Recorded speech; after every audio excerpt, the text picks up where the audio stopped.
प्यारे बच्चों नमस्कार। बच्चों आज हमें गृह विज्ञान विषय का अभ्यास 21 जिसका नाम है रोगी का कमरा, चुनाव, सफाई तथा प्रकाश का प्रबंध, इसके बारे में पढ़ना है। तो बच्चों जब कोई व्यक्ति किसी रोग अथवा दुर्घटना का शिकार हो जाता है तो वह काफ़ी दुर्बल हो जाता है। दुर्बल का मतलब है कमज़ोर। कहने का मतलब है कि जब कोई व्यक्ति बीमार होता है या कोई उसका एक्सीडेंट वगैरह हो जाता है तो वह काफ़ी कमज़ोर हो जाता है तथा उसे कुछ कष्ट भी होते हैं। कष्ट का मतलब है परेशानी। तो उसे बीमार होने की वजह से या कोई दुर्घटना घटने की वजह से उसे परेशानी भी होती है। ऐसी स्थिति में उसे उपचार के साथ साथ पर्याप्त विश्राम तथा शांति की आवश्यकता होती है। जब कोई व्यक्ति बीमार हो जाता है या दुर्घटना हो जाती है तो वह कमजोरी के साथ साथ उसे कष्ट का भी अनुभव होता है। तो उसे उपचार यानी कि डॉक्टरी देखभाल के साथ साथ उसको विश्राम का मतलब होता है आराम और शांति की आवश्यकता होती है। शांति का मतलब होता है शोरगुल रहित वातावरण, यानी कि ऐसा वातावरण जिसमें कि शोरगुल ना हो। सामान्य रूप से दिन का अधिकांश समय उसे बिस्तर पर ही गुजारना पड़ता है। बच्चों बीमार व्यक्ति को डॉक्टर हमेशा आराम करने के लिए कहते हैं तो उसे दिन का भी पूरा समय जो है वो बिस्तर पर ही गुजारना पड़ता है। कुछ संक्रामक रोग भी होते हैं, अर्थात संक्रामक रोग का मतलब होता है कि बच्चों यदि कोई व्यक्ति संक्रामक रोगों से ग्रसित हो गया है और उसके संपर्क में कोई ठीक व्यक्ति आ जाए तो उसे भी वो संक्रामक रोग लग जाते हैं। तो अर्थात रोगी के संपर्क में आने वाले अन्य व्यक्तियों को भी रोग लग जाने की आशंका होती है। इस दृष्टि से रोगी व्यक्ति को परिवार के अन्य सदस्यों से अलग रखना आवश्यक हो जाता है।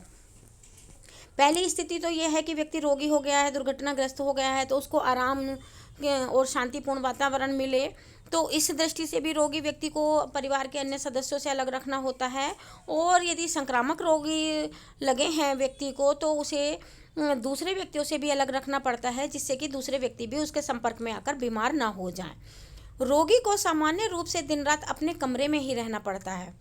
अतः रोगी की इच्छा तथा आवश्यकता के अनुसार ही कमरा निर्धारित किया जाना चाहिए। बच्चों रोगी को आराम की दृष्टि से, उपचार की दृष्टि से, वातावरण पीसफुल हो, इन सब दृष्टिकोणों से और अन्य व्यक्तियों को कोई बीमारी ना लग जाए, इस दृष्टिकोण से भी जो है रोगी व्यक्ति को अन्य व्यक्तियों से अलग रखना पड़ता है। अलग रखने के लिए उसको एक कमरे की ज़रूरत होती है। तो एक ऐसे कमरे का चुनाव करना पड़ता है जो कि रोगी व्यक्ति को कमरा पसंद हो। यदि रोगी का कमरा अलग न हो तो उसके आराम में बाधा पड़ सकती है। इससे रोगी के कष्ट तथा चिड़चिड़ाहट में भी वृद्धि हो जाती है। बच्चे जब कोई व्यक्ति बीमार हो जाता है तो आधी चिड़चिड़ाहट तो उसे बीमारी की वजह से होती है, लेकिन यदि उसको आराम ना मिले तो भी वो और ज़्यादा चिड़चिड़ा हो जाता है। इसीलिए आराम के दृष्टिकोण से भी रोगी व्यक्ति को अन्य व्यक्तियों से अलग रखना पड़ता है। परिवार के अन्य सदस्यों के हित को ध्यान में रखते हुए भी रोगी को अलग कमरे में ही रखना उचित माना जाता है। यानी कि कोई अन्य व्यक्ति जो है, परिवार के अन्य व्यक्ति भी रोगग्रस्त ना हो जाएं, इस दृष्टिकोण से भी रोगी व्यक्ति को अलग रखना पड़ता है। अब आता है बच्चों की रोगी के कमरे का चुनाव। यानी कि रोगी के कमरे का चुनाव करते समय हमें किन बातों को ध्यान में रखना है। पहला तो यह है कि यह कमरा पर्याप्त बड़ा होना चाहिए। बड़ा होना चाहिए यानी कि जो भी रोगी व्यक्ति को हम कमरा दे रहे हैं वो काफ़ी बड़ा हो, छोटा ना हो। उसमें स्वच्छ वायु एवं प्रकाश ठीक प्रकार से आना आवश्यक है। वायु कमरा ऐसा हो जिसमें बच्चों संवातन की व्यवस्था हो। संवातन का व्यवस्था का मतलब है जहाँ पर कि स्वच्छ वायु आ सके और कमरे में से गंदी वायु जो है बाहर निकल सके। संवातन का मतलब होता है कि कमरे के खिड़की दरवाजे जो हैं वो आमने सामने हों, जिससे कि एक तरफ से स्वच्छ वायु आ सके और दूसरी तरफ से वायु निकल सके। रोगी का सामान भी उसी कमरे में रखना होता है, अतः वहाँ इतना स्थान अवश्य हो कि सभी आवश्यक सामान सुविधा पूर्वक रखा जा सके। बच्चों रोगी के कमरे का चुनाव करते समय पहले बात हमें ध्यान ये रखनी है कि कमरा पर्याप्त बड़ा होना चाहिए। दूसरी बात का ध्यान रखना है कि उसमें जो है स्वच्छ वायु के और प्रकाश के आने की व्यवस्था हो, है ना। तीसरी बात यह है कि कमरा इतना तो ज़रूर होना चाहिए क्योंकि उसमें रोगी व्यक्ति का जो भी सारा सामान होता है वो भी हमें उसी कमरे में रखना होता है। इसीलिए कमरे में इतना स्थान ज़रूर होना चाहिए कि रोगी व्यक्ति का सामान हम उसमें आराम से रख सकें।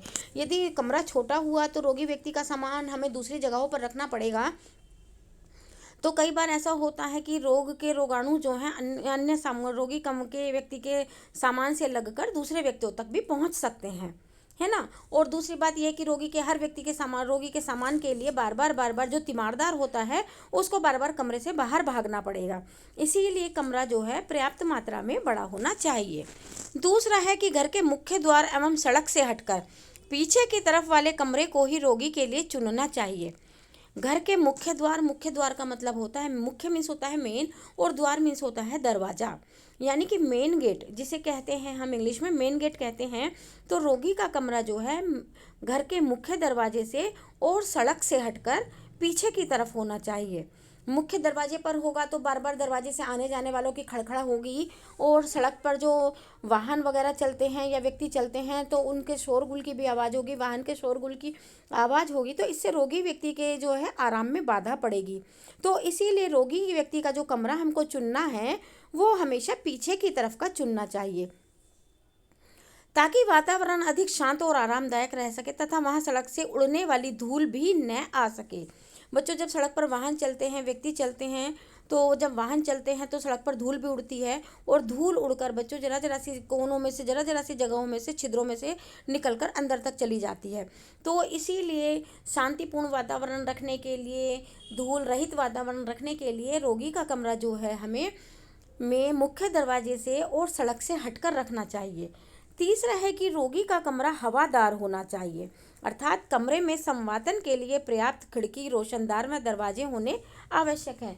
बच्चों, तीसरी बात का ध्यान रखना है संवातन के बारे में। तो मैंने आपको पहले वाले नंबर वाले जो बातें थी ध्यान रखने योग्य रोगी के कमरे का चुनाव करते समय, उसमें भी बताया कि रोगी का कमरा जो है पर्याप्त बड़ा होना चाहिए। दूसरा, उसमें स्वच्छ वायु के आने जाने की व्यवस्था होनी चाहिए, हवादार होना चाहिए जिससे कि उसमें हवा आ जा सके, है ना। दूसरा, अर्थात संवातन के लिए, संवातन का मतलब यही है कि कमरा ऐसा हो जिसमें खिड़की दरवाजे आमने सामने हो, जिससे कि एक तरफ से हवा आ सके और दूसरी तरफ से गंदी हवा निकल सके, है ना। तो इसीलिए रोगी के कमरे में पर्याप्त खिड़की, दरवाजे या रोशनदान होने चाहिए। रोशनदान तो बच्चों पहले ज़माने में तो घर की छतों में बना देते थे छोटा सा, तो जो सूरज निकलता था तो उसकी रोशनी कमरे तक आती थी।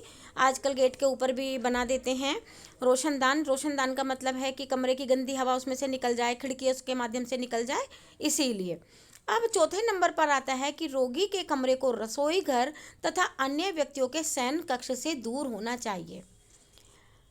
रोगी का कमरा जब हम चुनाव करते हैं तो हमें इस बात का भी ध्यान रखना है कि रोगी का कमरा जो है रसोई घर के साथ में लगा हुआ ना हो, और अन्य व्यक्तियों के जो शयन कक्ष हैं, शयन कक्ष का मतलब होता है बेडरूम, यानी कि सोने वाला कमरा, उससे दूर होना चाहिए। यदि घर पर पशु पाले जाते हैं तो रोगी का कमरा पशुओं के रहने के स्थान से भी दूर होना चाहिए। चौथे नंबर पर हमें ध्यान रखना है कि रोगी का कमरा जो है रसोई घर के पास ना हो, घर के अन्य व्यक्तियों के जो शयन कक्ष हैं या बेडरूम हैं या सोने वाले कमरे हैं, उनसे भी रोगी व्यक्ति का कमरा दूर रह होना चाहिए। एक अन्य बात का हमें ध्यान रखना है कि यदि घर पर पशु पाले जाते हैं, पशु यानी कि बहुत से जो हैं लोग अपने घर पर गाय, भैंस, बकरी इत्यादि पालते हैं, तो रोगी का कमरा जो है इन पशुओं के रहने के स्थान से दूर होना चाहिए।